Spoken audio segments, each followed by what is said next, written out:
नहीं महाराज, लेकिन श्रद्धा फल देगा, ये गारंटी की बात है। तो महाराज अब हाथ जोड़ के हम क्या कहते हैं, भक्त्या नमामि बटुकं तरुणं त्रिनेत्रं कुंजय पट्ट कूटूंगा, काम प्रदान बर कपाल त्रिशूल दंडा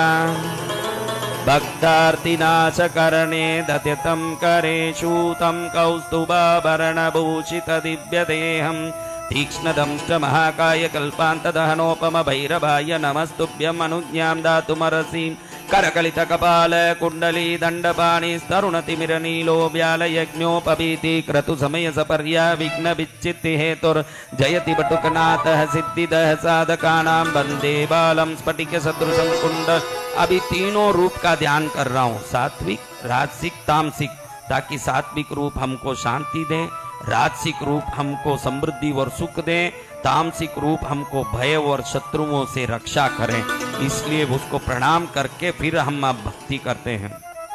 वंदे बालं स्फटिक सदृशं कुंडलोद्भासि वक्त्रं दिव्याकल्पैर्नवमणिमयै किङ्किणीनूपुराढ्यं दीप्ताकारं विशदवदनं सुप्रसन्नं त्रिनेत्रं हस्ताग्राभ्यां बटुकमणिसं सुबूलदण्डौ ददानम् उद्यद्भास्करसन्निभं त्रिनयनं रक्ताङ्गरागस्रजं स्मेरास्यं वरदं कपालमभयं शूलं ददानं करै नीलग्रीवमुदारभूषणगणं सीतां सुगण्डोद्बलं बन्धुकारुणवाससंवयहरं वन्दे महाभैरवं ध्यात्वा नीलाद्रिकान्तं शशिसकलधरं मुण्डमाला महेशं दिग्वस्त्रं पिङ्गकेशं डमरुमतक्षुणीं खड्गशूलाभयानीं नागं घण्टां कपालकरसरसिरुहै बिभ्रतीं भीमदंश्रं सर्पाकल्पं त्रिनेत्रं मणिमयविलसत् किङ्किणीनूपुराढ्यं पीतवर्णं चतुर्बाहुं त्रिनेत्रं पीतवाससं अक्षयस्वर्णमाणिक्यं तडित्पूरितपात्रकम् अभिलषितं महाशूलं तोमरं चामरद्वयं सर्वाभरणसम्पन्नं मुक्ताहारोपशोभितं मदोन्मत्तं सुखासीनं भक्तानां च वरप्रदं सन्ततं चिन्तयेत् वश्यं भैरवं सर्वसिद्धिदं पारिजातद्रुमकान्तारस्थिते माणिक्यमण्डपे सिंहासनगतं ध्यायेत् भैरवं स्वर्णदायकं गाङ्गेयपात्रं डमरुं त्रिशूलं वरं करैः सन्ददतं त्रिनेत्रं देव्यायुतं तप्तसुवर्णवर्णं स्वर्णाकृतिं भैरवमाश्रयामि।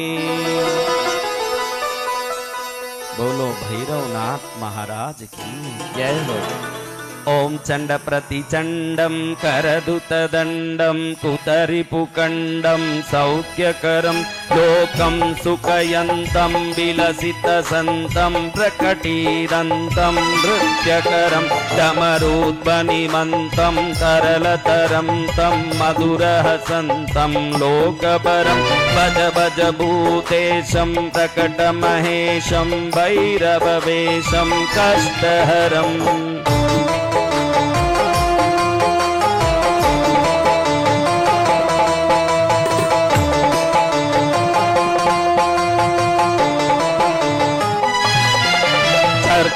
सिंदूरं रणभुविसूरं दुष्टविदूरं श्रीनिकरं किङ्कणिगणराभं त्रिभुवनपावं खर्परसाभं पुण्यवरं करुणामयवेशं सकलसुरेशं मुक्तसुकेशं पापहरं भज भज भूतेशं प्रकटमहेशं भैरववेशं कष्टहरम्।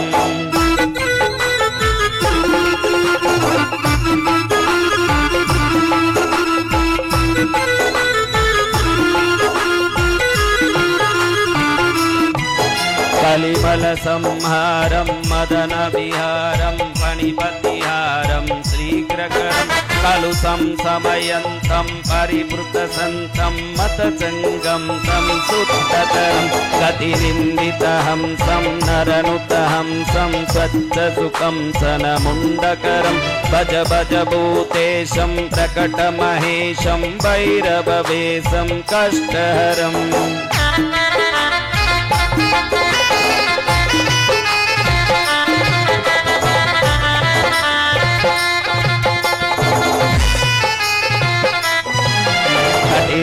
गगनकुम्भं सुकृतसुलम्बं कालीडिम्बं खड्गधरं स्फुटभूतपिशाचं स्फुटमृदुवाचं स्निग्धसुखाचं भक्तवरं तनुभाजितशेषं विमलसुशेषं सर्वसुरेशं प्रीतिपरं भज भज भूतेशं प्रकटमहेशं भैरववेशं कष्टहरम्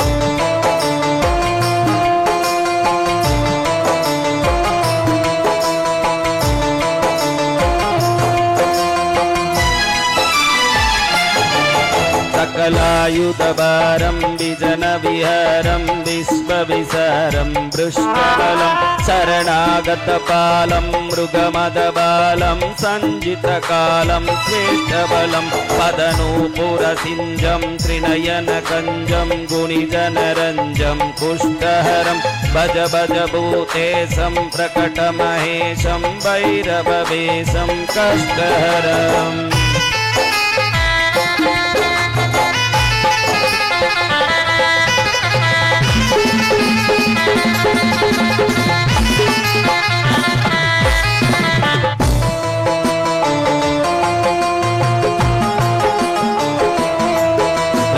ललिताननचन्द्रं सुमुखवितन्द्रं बोधितमन्त्रं श्रेष्ठवरं सुखिताखिललोकं परिहतशोकं शुद्धिविलोकं पुष्टिकरं वरदाभयहारं तरलिततारं शुद्रविहारं तुष्टिकरं भज भज भूतेशं प्रकटमहेशं भैरववेशं कष्टहरम्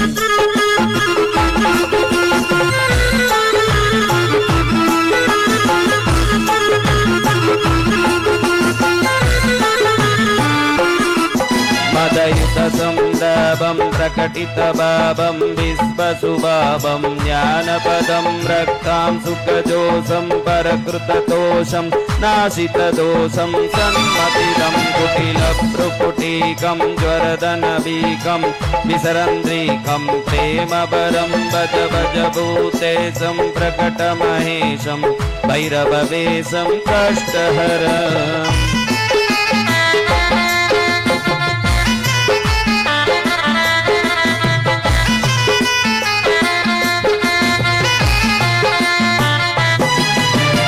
निर्जितकामं विलसितवामं परमविरामं योगेशं बहुमद्यपनाथं गीतसुगातं पृष्ठसुनाथं वीरेशं कलयन्तमशेषं धृतजनदेशं नृत्यसुरेशं दत्तवरं भज भज भूतेशं प्रकटमहेशं भैरववेशं कष्टहरं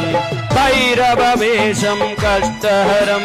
भैरववेशं कष्टहरं भज भज भूतेशं प्रकटमहेशं भैरववेशं कष्टहरं भज भज भूतेशं प्रकटमहेशं भैरववेशं कष्टहरम् ॐ नमो भैरवाय भैरव भैरव भैरवाय ॐ नमो भैरवाय भैरव भैरव भैरवाय ॐ नमो भैरवाय भैरव भैरव भैरवाय ॐ नमो भैरवाय भैरव भैरव भैरवाय भैरवनाथ जगविख्यात दीन दुखी के तारणहारा ॐ नमो भैरवाय भैरव भैरव भैरवाय ॐ नमो